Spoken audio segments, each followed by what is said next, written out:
कुछ खबरों पर जानकारी आपसे लेंगे।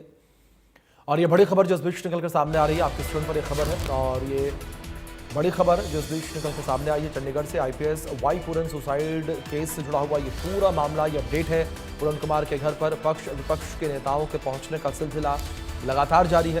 पूरन कुमार के घर पर तेलंगाना के डिप्टी सीएम पहुंचे हैं। तो बड़ी खबर जो सामने आ रही है, डिप्टी सीएम मल्लू भट्टी विक्रमार्का जो है उनके आवास पर पहुंचे। पूर्व विधानसभा स्पीकर कुलदीप शर्मा भी जो है वो पहुंचे हैं। ये बड़ी खबर जो फिलहाल निकल कर सामने आ रही है। तो लगातार पक्ष और विपक्ष के नेताओं के पहुंचने का सिलसिला जारी है। हमारे सहयोगी साहिल रुखाया हमारे साथ बने हुए हैं, रुक करेंगे उनका इन्फॉर्मेशन के लिए। साहिल, अगर विपक्षी नेताओं को लेकर बात करें तो लगातार बड़ी संख्या में विपक्षी नेताओं के पहुंचने का सिलसिला भी जारी, और इस बीच तेलंगाना के डिप्टी सीएम जो है वो भी आईपीएस वाई पूरन कुमार के घर पर पहुंचे।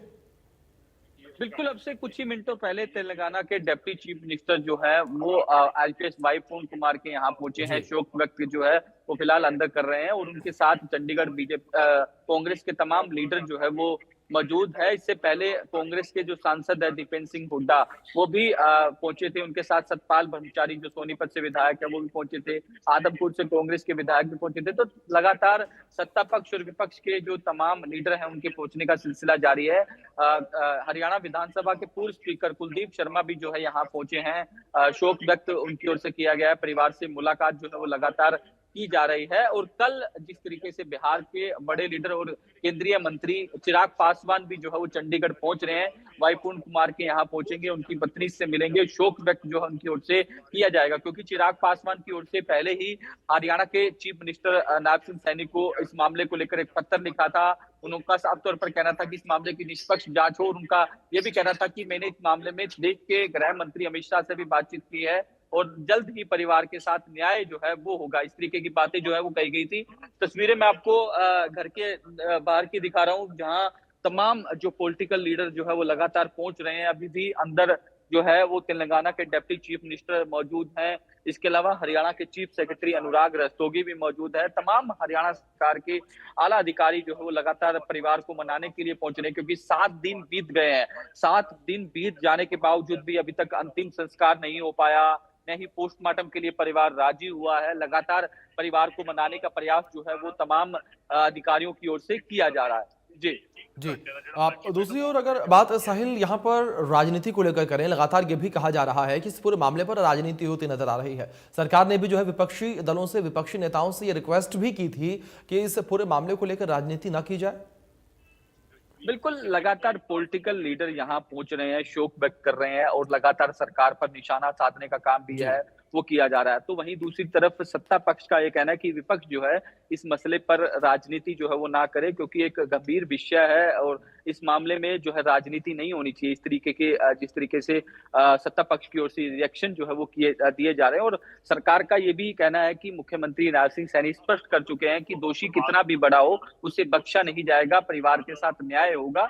तो इस तरीके की बातें जो है वो लगातार की जा रही है। तो ऐसे में अब देखने वाली बात होगी कि क्या आज भी पोस्टमार्टम होगा या नहीं होगा, इस पर जो है अभी भी संशय जो है वो बरकरार है। लेकिन फिलहाल तमाम पॉलिटिकल लीडरों के पहुंचने का सिलसिला लगातार यहाँ जारी है। तमाम पॉलिटिकल लीडर जो है यहाँ पहुंच रहे हैं शोक व्यक्त करने के लिए और मीडिया से भी बातचीत लगातार कर रहे हैं और सरकार पर निशाना साधा जा रहा है। आज पंजाब के अंदर पंजाब कांग्रेस की ओर से शाम को कैंडल मार्च जो है वो किया जाएगा। आईपीएस वाई पूरन कुमार सुसाइड केस मामले में जो पंजाब कांग्रेस है उनकी ओर से पहले ही कह दिया गया था कि इस मामले को लेकर आज पूरे पंजाब भर में इसके जो सरकार की जो जिस तरीके से ढीला रवैया है या फिर कार्रवाई नहीं की जा रही, उसको लेकर कैंडल मार्च जो है वो किया जाएगा। क्योंकि पंजाब हरियाणा से साथ लगता सूबा है। पंजाब के तमाम मंत्री, तमाम विधायक भी जो है वो लगातार पहुंच रहे हैं। कुछ दिन पहले पंजाब के चीफ मिनिस्टर भगवंत मान भी यहाँ पहुंचे थे। इसके अलावा कांग्रेस के जो प्रदेश अध्यक्ष है पंजाब के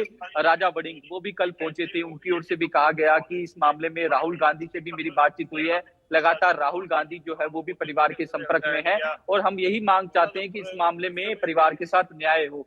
तो तस्वीरें फिर से आपको दिखा देते हैं कि किस तरीके से लगातार पॉलिटिकल लीडरों के आने का सिलसिला जो है वो लगातार जारी है और लगातार तमाम पॉलिटिकल लीडर यहाँ पहुंच रहे हैं। और हरियाणा सरकार के अधिकारी भी यहाँ पहुंच रहे हैं। लगातार परिवार को मनाने की कोशिश जो है वो अभिषेक की जा रही है। तो ऐसे में देखने वाली जी। बात होगी कि आज किस तरीके से जो है परिवार का रिएक्शन रहता है, क्या परिवार मानता है या फिर अपनी मांगों पर अड़ा रहता है। क्योंकि परिवार की सीधी सी मांग है कि आपने रोहतक एसपी को हटा दिया, लेकिन डीजीपी जो है वो अभी भी अपने पद पर बरकरार है। उन्हें जी। हटाया जाए और उसके बाद ही जांच की जाए, तभी जांच जो है वो फेयरलेस हो पाएगी। जी। तो लगातार यही डिमांड की जा रही है कि उनके साथ न्याय हो। तो अब देखने वाली बात ये होगी कि क्या आज सरकार इस मामले में कोई डिसीजन दे सकती है या फिर इसी तरीके से जो परिवार है वो अपने जो फैसले पर अडिग रहेगा। बिल्कुल साहिल, जाहिर तौर पर अब देखने वाली बात यहाँ पर यह होगी सरकार किस तरीके से मनाने का प्रयास करती है परिवार को। फिलहाल बहुत शुक्रिया आपका जुड़ने के लिए और इन तमाम जानकारियों के लिए साहिल। तो ये पूरा मुद्दा जो है काफ़ी ज़्यादा चर्चा का विषय बना हुआ नजर आ रहा है और दूसरी ओर इस पूरे मामले को लेकर राजनीति जो है वो काफ़ी ज़्यादा होती हुई प्रदेश में नजर आ रही है। पक्ष विपक्ष के नेताओं के पहुंचने का आने का सिलसिला भी लगातार बरकरार है। लगातार जो है नेता पहुंच रहे हैं। तो ये कुछ तस्वीरें भी आपके स्क्रीन पर तेलंगाना के डिप्टी सीएम किस तरीके से आईपीएस वाई पूरन कुमार के घर पर मुलाकात करने के लिए पहुंचे हैं। परिवार से उन्होंने मुलाकात की है, परिवार का ढांढस बढ़ाया है। तो ये तस्वीरें आपके स्क्रीन पर हैं। तो आईपीएस वाई पूरन सुसाइड, ये पूरे मामले को लेकर जांच पड़ताल लगातार जारी है। जांच का दायरा जो है वो लगातार बढ़ाया जा रहा है और सरकार जो है वो भी अलर्ट है।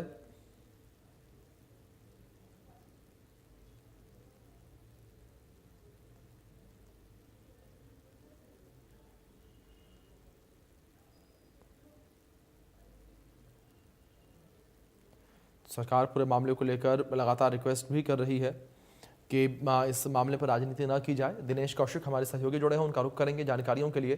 दिनेश, क्या जानकारियां फिलहाल पूरे मामले को लेकर मिल पा रही हैं कि जिस तरीके से कहा जा रहा है कि एसआईटी की टीम भी रोहतक में मौजूद है? हाँ बिल्कुल, देखिए जिस तरह से वाई पूरन कुमार का मामला लगातार तूल जी। पकड़ता जा रहा है, ऐसे में विभिन्न संगठनों के लोग जो है वो प्रदर्शन कर रहे हैं। कुछ लोगों का कहना है कि जी। जो आरोपी है उनके खिलाफ सख्त कार्रवाई होनी चाहिए। तो कुछ समुदाय जो है एसपी और डीजीपी के समर्थन में भी आए हैं। तो उसी कड़ी में यदि हम रोहतक की बात करें तो एसआईटी ने पिछले 2 दिनों से रोहतक में डेरा जमाए हुए हैं और एसआईटी हर एंगल से जल्द इस मामले की जांच करना चाहती है ताकि दूध का दूध और पानी का पानी हो सके। यदि एसआईटी की बात करें तो रोहतक में जहां पर जिस थाने में अर्बन स्टेट में एफआईआर दर्ज हुई थी वहां से एफआईआर कलेक्ट की गई है और प्रोग्रेस रिपोर्ट ली गई है। और एसआईटी जो है जो शराब व्यापारी है उससे भी पूछताछ कर सकती है। और एसआईटी जो है जो आरोपी जो गिरफ्तार किया गया है, जो वाई पूरन सिंह का जो पीएसओ है वो गिरफ्तार किया गया है, उससे भी पूछताछ कर सकती है। तो कहीं ना कहीं जो एसआईटी है जल्द से जल्द इस सारे मामले का पटापेश करना चाहती है और हर एंगल से जांच की जा रही है क्योंकि इसके जो तार है वो रोहतक से जुड़े हुए थे। इसलिए जो है एसआईटी ने पिछले 2 दिनों से यहाँ पर डेरा डाला है। जी जी दिनेश, दूसरी ओर अगर पूरे मामले को लेकर करें, यह भी कहा जा रहा है कि जांच का दायरा जो है वो भी बढ़ाया जा रहा है। किस तरीके से जांच का दायरा बढ़ाया जा रहा है और कौन कौन इस बढ़ते जांच के दायरे की जद में आता हुआ नजर आ रहा है?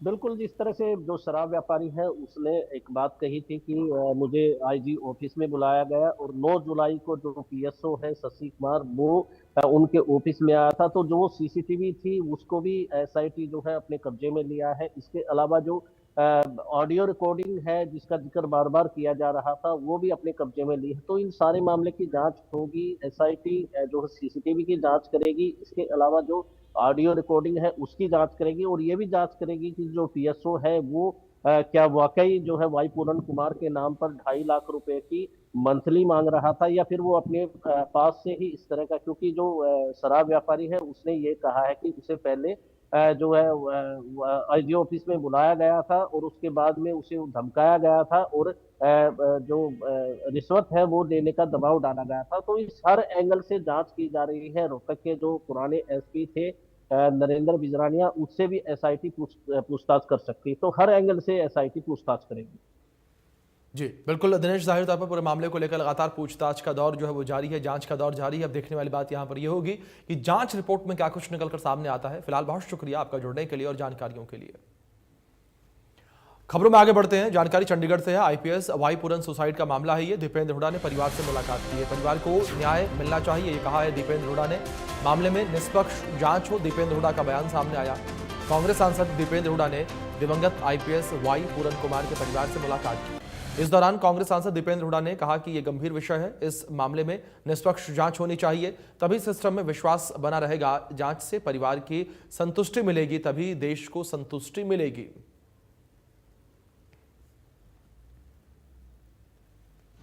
कि इस मामले में इतना गंभीर विषय है, जिस तरह के आरोप लगे हैं और जिस तरह के आरोपी हैं, न्याय होना चाहिए। और न्याय तब होगा जब निष्पक्ष जांच होगी और परिवार की संतुष्टि होगी, तभी देशवासियों की संतुष्टि होगी उस जांच प्रक्रिया से। जांच निष्पक्ष हो और ये संदेश जाए कि कोई उस जांच को प्रभावित नहीं कर पा रहा, क्योंकि इसमें बड़े पदों पर बैठे लोगों को आरोपी के रूप में, जो सुसाइड नोट के आधार पर पुलिस कंप्लेंट दर्ज कराई गई है, उसमें शामिल किया गया। इसीलिए ये महत्वपूर्ण है कि पूर्णतः जांच किसी भी संदेह के घेरे से ऊपर हो, तभी सिस्टम में विश्वास बना रहेगा। उस मांग को हम दोहराते हैं, निष्पक्ष जांच हो, स्वतंत्र जांच हो, ताकि जांच में दूध का दूध पानी का पानी हो। जो भी दोषी पाया जाए उसके खिलाफ सजा, कड़ी से कड़ी सजा दिलाए सरकार, और जो निर्दोष पाया जाए, कोई बेगुनाह हो, उस पर आँच ना आए। यमुनानगर जिले के छछरौली थाना क्षेत्र के गांव